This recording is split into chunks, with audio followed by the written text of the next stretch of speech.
ती भयानक फोटो अजूनही प्रत्येकाच्या डोळ्यामध्ये चमकत होती. कुणाल भीतीमुळे सगळ्यांपासून लपलेला होता. अनन्या भूत प्रेतमध्ये विश्वास तर नव्हती ठेवत, पण ती सुद्धा त्या फोटोला बघून घाबरलेली होती. बस झालं, मी ही शूटिंग नाही करू शकत. काल रात्रीपासूनच हे भूत आपला पाठलाग करतंय.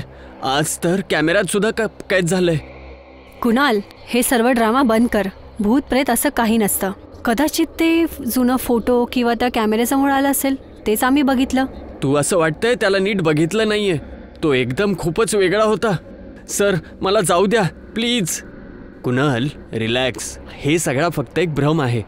तू लीड रोल आहेस. तू जर निघून गेलास तर ही मूवी कशी शूट होईल? थोडीशी तर हिंमत दाखव. सर, तुम्ही नाही समजू शकत.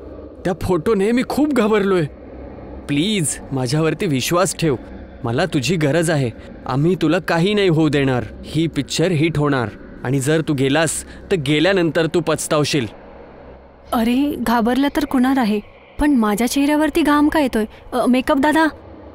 अनन्या मेकअप रूममध्ये आपला मेकअप करत होती. तेवढ्यातच अचानक आरशामध्ये तिचा चेहरा गायब होतो. अनन्या हे बघून पूर्ण घाबरते. माझा चेहरा आरशामधून कसा गायब झाला? मला तर वाटतंय काही भूत प्रेताची गोष्ट आहे. काय सर्व भूत प्रेतच्याच गोष्टी करतायत? मी बोलली ना, हे सर्व भ्रम आहे. अनन्या तिथून शूटिंगसाठी निघून जाते. अनन्या शूटिंगसाठी येते तर कुणाल भूत या गेटअपमध्ये होता. विक्रम कॅमेरा सांभाळत होता. Scene 1, shot 2. अनन्या, तू कॉरिडॉरमध्ये पळतेस आणि कुणाल, तू भूताचा रोल प्ले करतोय. Light, camera, action. शूटिंग चालू होते. अनन्या कॉरिडॉरच्या समोर धावत होती आणि कुणाल भूताचा रोल प्ले करत होता. विक्रम कॅमेरा सांभाळत होता. तेवढ्यातच अचानक एक खरा भूत, डोकं नसलेला भूत त्या कॅमेऱ्याजवळ येतो.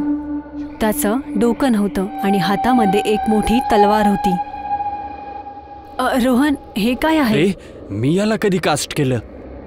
तुम्ही कास्ट नाही केला म्हणजे हा रिअल भूत आहे? मी तर कालच बोलत होतो की इथून चला. हा कालपासून आपला पाठलाग करतोय. हा तर स्कॉन्डोस्कटा भूत आहे. भूत कुणालवरती हमला करतो आणि जोरात रक्त बाहेर येतं आणि त्याचे डोळे उघडेच राहून जातात. पूर्ण क्रू घाबरून जातं. पण अनाथालयाचे दरवाजे आता बंद झाले होते. हे काय होतंय? विक्रम, कॅमेरा बंद कर. विक्रम कॅमेरा बंद नाही करत. मी सांगतोय कॅमेरा बंद कर. तू ऐकले की नाही? कॅमेरा आपोआप चालतोय. मी बंद नाही करू शकत आहे. कुणालला मारून टाकलंय भूताने. आपण सर्वही मरणार. जर त्याला भूताने मारले तर तो कॅमेरा फुटेज मध्ये का उभा दिसतोय? तो कुणाल नाही, तो सरकटा आहे. कॅमेरा फुटेज मध्ये दिसतं की सरकटाच्या हातामध्ये तलवार होती. कॉरिडॉर मध्ये उभा आहे, पण त्याचं डोकं हे गायब होतं आणि हातामध्ये एक तलवार आहे. सरकटा आता आपल्याकडेच येतोय. त्याच्याकडे डोकं नाहीये, डोळे नाहीये, पण त्याला दिसतंय सगळं बरोबर.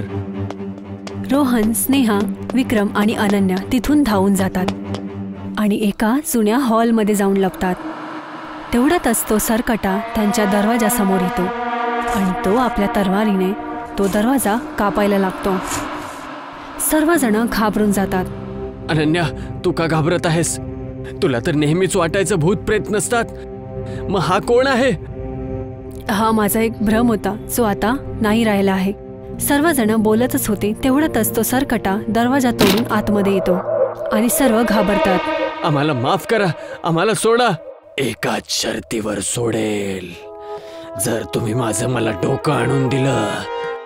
मला काय माहिती की तुझं डोकं कुठे आहे? अनन्याचं बोलणं ऐकून सरकटाला राग येतो आणि तो अनन्याचा गळा पकडून तिला हवेमध्ये उचलून देतो. तिला सोड, आम्ही लोक तुझं डोकं शोधून आणू. सरकटा अनन्याला सोडून देतो. माझं डोकं शोधून द्या, नाहीतर मी तुम्हा सगळ्यांना मारून टाकेल. आम्ही शोधून आणतो तुमचं डोकं. माझ्यासोबत छळ करायचा प्रयत्न करू नका. मी नेहमी तुमच्या सोबत असेल. सरकटा निघून जातो. रोहन, विक्रम, स्नेहा आणि अनन्या हताश होऊन तिथेच उभे राहतात. आता समजत नाहीये ह्याचं डोकं कुठून शोधू. एक काम करू, आपण इथून एकदम लपून निघून जाऊ. अशी चुकी नका करू. त्याने बोलली आहे की त्याची नजर नेहमी आपल्यावरती राहील. तुम्ही लोक याचं डोकं शोधा, मी तर इथून पळेल. कुणाल खरं बोलत होता. आपल्याला इथून निघायला पाहिजे होतं. आपण इथे थांबून खूप मोठी चुकी केली आहे. तुम्हाला इथे राहायचंय तर तुम्ही राहा, मी तर इथून चाललो आहे. विक्रम तिथून लपूनच धावायचा प्रयत्न करतो. तो हे पण बघतो की कुठूनही सरकटा नाही आला पाहिजे. तो धावताना मागेही बघतो, परत परत मागे बघतो. पण जसाच विक्रम मेन गेटवरती जातो तिथे सरकटा येतो. त्याच्या हातामध्ये ती विशाल तलवारही होती. मी बोललो होतो ना, माझ्यासोबत छळ नको करूस. तू माझ्यासोबत छळ करून खूप मोठी चूक केली आहेस. सरकटा विक्रमवरती प्रहार करणारच होता. पण तेवढ्यातच विक्रम तिथून वाचून रोहन, अनन्या आणि स्नेहाजवळ धावतो. ते लोक बघतात की सरकटा त्यांच्याकडेच येत होता. ते सर्वजण अनाथालयाच्या बेसमेंटमध्ये चालले जातात. तिथे बघतात की तो तांत्रिक मृत्यू पावला होता. सगळीकडे इथे आजूबाजूला हवनचं सामान पडलेलं आहे. असं वाटतं इथे कोणीतरी हवन वगैरे करत होतं. त्या लोकांना एक कागदाचा तुकडा मिळतो ज्यामध्ये लिहिलं होतं की बेसमेंटमध्ये एक पुराणा अल्तार आहे, ज्यामध्ये एक बिना डोक्याची मूर्ती आणि एक पुस्तक आहे. आणि त्या पुस्तकमध्ये लिहिलेले मंत्र बिना थांबता 7 वेळा वाचायचे आहेत. तेव्हाच त्या सरकटाच्या सावलीने आपल्याला मुक्ती मिळणं शक्य आहे. असं वाटतं आहे की तांत्रिक या अनाथालयाला सरकटापासनं मुक्ती करण्यासाठी कोणतं तरी हवन करत होते. पण तेवढ्यातच त्या सरकटाने त्या तांत्रिकवरती हमला केला. तेव्हाच त्याने ह्या पुस्तकामध्ये वाचण्याचा उपाय लिहिला असेल. जर आपल्याला सरकट्यापासून वाचायचं असेल तर ती जुनी वेदी शोधावी लागेल. रोहन, अनन्या आणि स्नेहा वेदी शोधतात. काही वेळ बघितल्यानंतर त्यांना ती वेदी भेटते. हे आहे इथे. अनन्या त्याला खोलते आणि त्यामधून एक सरकट्याची मूर्ती बाहेर येते आणि त्यासोबत एक जुनं पुस्तकही. अनन्या त्या पुस्तकामधून मंत्र वाचायला चालू करते. तेवढ्यातच तिथे सरकटाही येतो आणि तो तिथे उभी असलेल्या स्नेहावरती आपला प्रहार करतो. अनन्या मंत्र वाचणं सतत चालू ठेवते, पण सरकटा जराही थांबत नाही. अनन्या लवकर कर, मंत्र काम नाही करत आहे. अनन्या मंत्र वाचतच होती. त्याच वेळेला तो सरकटा तिच्यावरती हमला करणारच होता. तेवढ्यातच विक्रम आपला कॅमेरा उचलतो आणि सरकट्यावरती फोकस करतो.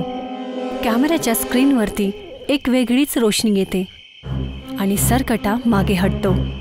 विक्रम, हे काय होतं? कॅमेराने तो मागे का हटला? मी काही कॅमेरामॅन नाहीये, मी एक पॅरानॉर्मल इन्व्हेस्टिगेटर आहे. मी खूप दिवसांपासून ह्या सरकटाचं राज बाहेर काढत होतो. माझ्याकडे एक कॅमेरा डिव्हाइस आहे जे श्रापित आत्मांना कमजोर करतं. मी इथे सरकट्याला संपवायला आलो होतो. माझी बहीण इथं मेली आहे आणि मी तिचा बदला घ्यायला आलोय. विक्रम कॅमेरा त्या सरकटाच्या वरती फोकस करतो आणि त्यामधून एक तीव्र रोशनी बाहेर येते. सरकटा खूप जोरात ओरडतो, पण तरी सुद्धा तो त्या विक्रमवरती हमला करतो आणि त्याचा हात कापतो. विक्रम तिथेच खाली पडतो, पण कॅमेरा सतत चालू राहतो. अनन्या सरकट्या मूर्तीच्या समोर बसून मंत्र वाचत राहते. 6 वेळा मंत्र वाचून झाले आहे. तेवढ्यातच तो सरकटा तिच्या जवळ येतो आणि तिच्यावरती प्रहार करतो. सरकट्याची तलवार तिच्या मानेजवळ येते.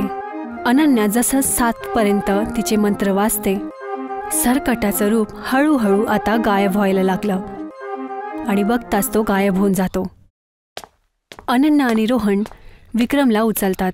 तो जिवंत आहे, पण त्याचा हात आता जखमी होता. तो स्नेहाला बघतो. ते लोक अनाथालयामधून बाहेर येतात आणि अनाथालयाचा दरवाजा उघडतो आणि ते तिघही आपापल्या घरी निघून जातात.